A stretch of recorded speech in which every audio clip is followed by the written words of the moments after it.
नमस्कार। आचरण के साथ मैं हूं टीएन मनीष, हाजिर हूं नगर निगम परिषद की हंगामा खेज बैठक की दास्तान लेकर।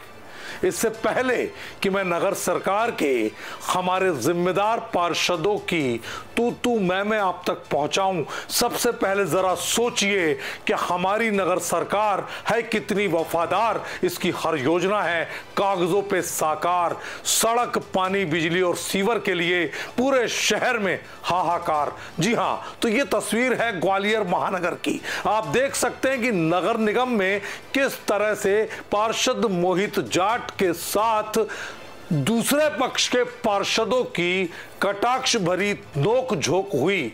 और इससे पहले एक ऐसा वाक्या हुआ कि जिसका किसी ने सोचा भी नहीं था। मुरार इलाके के पार्षद ब्रजेश श्रीवास ने और उनके साथ 3 महिला पार्षदों ने चलती परिषद में आसंदी की परवाह न करते हुए धरना दिया और वंदे मातरम के नारे लगाने शुरू कर दिए।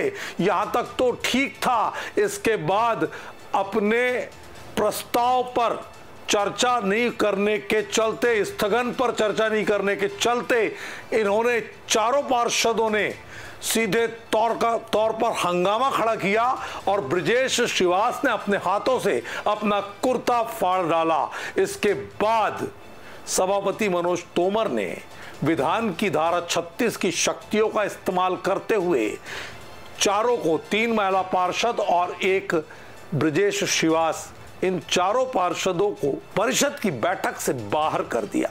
बाहर भी ये धरने पर बैठे और उसके बाद इन्होंने जो जानकारी दी, इनका सीधा आरोप था कि लगातार ये स्थगन पर चर्चा करना चाह रहे हैं लेकिन इन्हें मौका नहीं दिया गया। ये बात भावना खटीक और ब्रजेश श्रीवास दोनों ही पार्षदों ने एक के बाद एक आचरण से की। हमने कहा भैया हमारे जो स्थगन लगाए हैं हम लोगों ने, उन स्थगनों पर आप चर्चा करवा लें। ये हमारा आपसे हाथ जोड़ के निवेदन है क्योंकि जनता हमें बहुत परेशान कर रही है बहुत बुरी तरह से। बाहर सीवर की, नल की, लाइट की, रोड की, सारी व्यवस्था, सफाई की सब व्यवस्था ध्वस्त है। जो हमने सारी रोड लगाए थे स्थगन।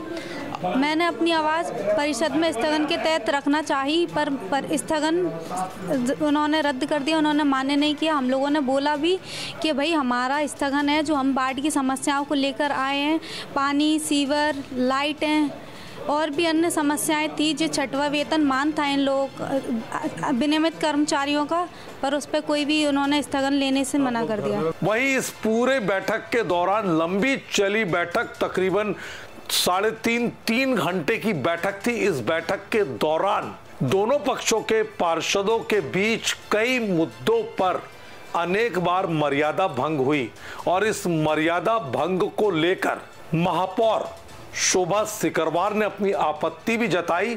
उन्होंने ये भी कहा कि उनका खुद का 15 साल का तजुर्बा है और ये इस तरह की मर्यादा भंग होना ठीक बात नहीं है क्योंकि ये मंच सभी सदस्यों के लिए है। मुझे मालूम है कि आज मर्यादा भंग हुई है और इसके लिए मतलब ये हमारे साथी दोषी हैं, लेकिन मैं आगे से चाहती हूँ कि ऐसी मर्यादा कभी भंग ना हो क्योंकि ये तो एक मंदिर है और इसमें हम बैठकर अपने शहर के विकास को लेकर चर्चा करते हैं। और जब विपक्ष बोलता है तो सत्ता पक्ष के लोग सुनते हैं और जब सत्ता पक्ष के लोग बोलते हैं तो मेरा ये मानना है कि विपक्ष को भी धैर्य से सुनना चाहिए क्योंकि आप भी छीटाकशी तो कहीं ना कहीं करते हैं। जबकि इस मामले पर ब्रजेश श्रीवास और जो 3 महिला पार्षदों को सभापति ने चलती परिषद बैठक से अपनी शक्तियों का इस्तेमाल करके जब बाहर करने की बात कही तो उन्होंने इसके पीछे विधान का उल्लेख भी किया और ये भी बताया कि उनकी मांग जो है वो कहीं ना कहीं जायज नहीं थी क्योंकि इस मसले पर पिछली परिषद बैठक में चर्चा हो चुकी थी। आज की बैठक बहुत महत्वपूर्ण एजेंडे पर थी। सभी सदस्यों का ये कहना, ये राय थी कि सभी जो है उन बिंदुओं पर पहले चर्चा करना चाहते हैं, समय की बर्बादी ना की जाए। इसके चलते धारा 36 के तहत चारों पार्षदों को उन्होंने बाहर का रास्ता दिखाया। पे चर्चा कराने की मांग की, जबकि जो स्थगन आए थे उन पर पूर्व में ठहराव हो चुके हैं। जैसे का आप सभी लोगों ने देखा, जो उनके स्थगन प्रस्ताव थे, उनके समस्त प्रस्तावों पे पूर्व में ठहराव हो चुके हैं, चर्चा हो चुकी है और उसके बारे में सेक्रेटरी ने ठहराव क्रमांक भी आपके द्वारा पढ़ के बताए। साथ में स्थगित जब बैठक होती है तो स्थगित बैठक में कोई नया स्थगित प्रस्ताव नहीं लिया जाता, ये भी उनको बताया गया। लेकिन उन्होंने स्वयं खड़े होके अपना कुर्ता फाड़ लिया और गुस्से में ज़मीन पे बैठ गए और एक दो सदस्य पार्षदों को और अपने साथ बिठा लिया। इस पूरे मामले में नगर निगम आयुक्त को भी निशाने पर हरिपाल ने लिया। उन्होंने कई बार ये कहा कि उन्होंने इतने सालों के अपने कार्यकाल और तजुर्बे में एक के बाद एक अनेक आयुक्त देखे हैं, लेकिन आयुक्त महोदय को इस पूरी बैठक में बोलने पर भी उन्होंने सवाल उठाए, जिस पर सभापति मनोज तोमर ने उनको ठीक किया, दुरुस्त किया कि भाई ऐसा नहीं होता है। अगर आज निगम आयुक्त परिषद बैठक में है तो वो भी एक सदस्य की हैसियत से यहां पर बैठे हैं और वो भी अपनी बात रख सकते हैं।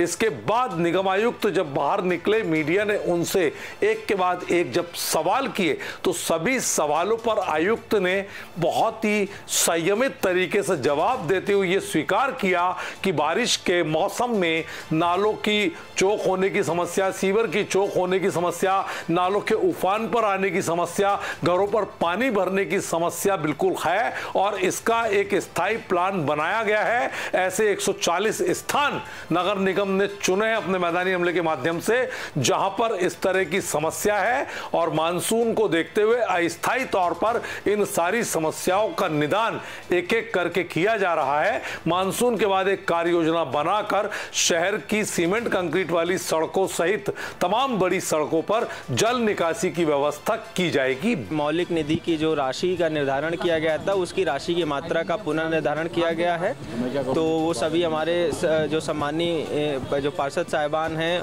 माननीय सभापति महोदय के निर्देशन में परिषद की जो हमारी मौलिक निधि की जो पार्षदों की राशि है उनका पुनर्निर्धारण किया गया है, तो उस पर एक निर्णय लिया गया है। इसके साथ साथ जो वेस्ट टू वंडर पार्क है जो निर्मित है 2 महीने से, उस पर जो किराया की निर्धारण है उसकी बात आई है, तो उसके संबंध में चर्चा जारी है। इसके साथ कई और जो जन समस्याओं से संबंधित विषय हैं जैसे सीवर का, पानी का, बिजली का, इसके संबंध में सभी हमारे पार्षद साहिबान ने अपने अपने वार्ड की समस्याओं का उल्लेख किया है। उसके संबंध में मेरे द्वारा सभी समस्याओं को नोट किया गया है और उनके संबंध में वरिष्ठ अधिकारियों को निर्देशित किया जाकर काम कराया जाएगा। यदि कोई अधिकारी की इन कार्यों में, जनहित के कार्यों में लापरवाही पाई जाएगी तो संबंधित अधिकारी के खिलाफ कठोर कार्रवाई भी की जाएगी। वहीं इस दौरान एक नजारा ये रहा कि जल विहार के नगर निगम परिषद कार्यालय के बाहर जो ऐसे कर्मचारी पर नियुक्ति की बात मांग थी जिनकी, वो तमाम जो है अपना प्रदर्शन कर रहे थे और इस प्रदर्शन का हिस्सा ब्रजेश श्रीवास, जिसको कि बाहर किया गया था पार्षद को, वो और उनके साथ की 3 महिला पार्षद भी बन गई। इन्होंने उनका समर्थन भी किया कि इनकी मांगे नहीं सुनी जा रही है। जमकर वहां पर नारेबाजी भी चलती रही। इस बीच में मनोज राजपूत जो पार्षद है, उन्होंने अपनी बात रखने के बाद आचरण से अपनी समस्या साझा की। महोदय ने दोनों पक्षों को आधा घंटे का समय दिया। जब विपक्ष ने अपनी शालीनता से और अच्छे से बात रखी, हम लोगों ने गंभीरता से सुनी। जब हमारी बारी आई, हमने जब बात कही कि ग्वालियर के पानी को लेकर, सीवर को लेकर और लाइट को लेकर, रोडों को लेकर, जब रोडों की बात आई, मैंने सभापति महोदय से ये कहा कि रोडों की, जब ग्वालियर शहर में आज आप कहीं किसी भी रोड पे चले जाओ शहर की, कभी भी कोई भी दशक सकती है। मैंने कहा आज ग्वालियर में जो बाहर के सेनानी लोग आ रहे हैं, पेपर पढ़ रहे हैं कि ग्वालियर साहब VIP रोड दशक गई, तो उनमें एक डर भय है, जिसकी जिम्मेदारी कौन लेगा? जब ग्वालियर के विकास की जिम्मेदारी डबल इंजन सरकार ले रही है तो इसकी भी जिम्मेदारी उनको लेनी चाहिए। लेकिन उनने ये भी माना कि मर्यादा की जहां तक बात है, तो जो बात एक पक्ष से हुई थी उस पक्ष का जवाब अगर दिया जा रहा था तो संयमित तरीके से सबको अपनी बात रखने का मौका जब सभापति मनोज तोमर ने दोनों पक्षों को आधे आधे घंटे का दिया था, तो उस दौरान दोनों पक्षों को बोलने के मौके के बीच में एक दूसरे के बीच हस्तक्षेप नहीं करना चाहिए था और उन्होंने किसी भी नेता का कोई अपमान ऐसा नहीं किया, ना किसी का नाम लिया।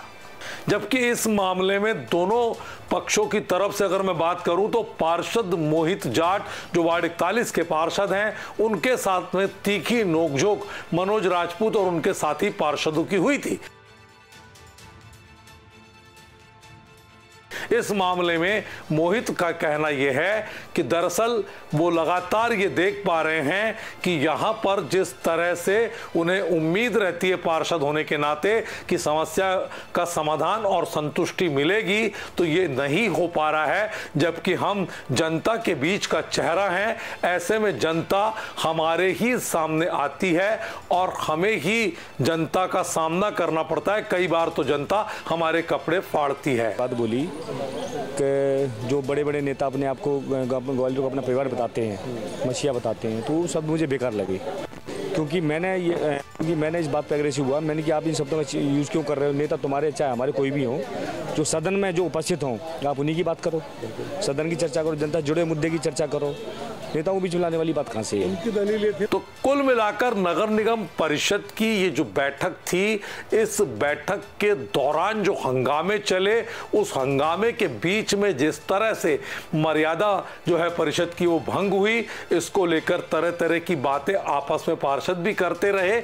लेकिन सबसे बड़ी बात यह है, सवाल यह है कि ग्वालियर महानगर है और इस महानगर को 3 उपनगरों के साथ जोड़कर पूरी तरह से जाना जाता है। लेकिन इन तीनों ही उपनगरों में कोई ऐसी कॉलोनी, कोई ऐसा मोहल्ला नहीं बचा है जहां के पार्षद को अगर कोई बात करके पूछे और ये कहे कि भाई आप अपने कार्यकाल और जनता के साथ आपके किए वादे कितने आप पूरे कर चुके हैं और जनता को सड़क, सीवर, नाली, स्ट्रीट लाइट जैसी बुनियादी दिक्कतों से क्या आप निजात दिला पाए हैं, तो वो कुल मिलाकर खुद बोलेगा कि नहीं, हमसे ये नहीं हो पा रहा है। और उनका ये आक्रोश निगम परिषद की बैठक में खुलकर सामने आया, जिसने कि कपड़े फाड़ने से लेकर के जुबानी जंग तक के कई तीर छेड़ते हुए ऐसे व्यंग और कटाक्ष और तंज भी आज एक दूसरे के ऊपर वार के तौर पर झेले, जो आम तौर पर देखने को नहीं मिलता है।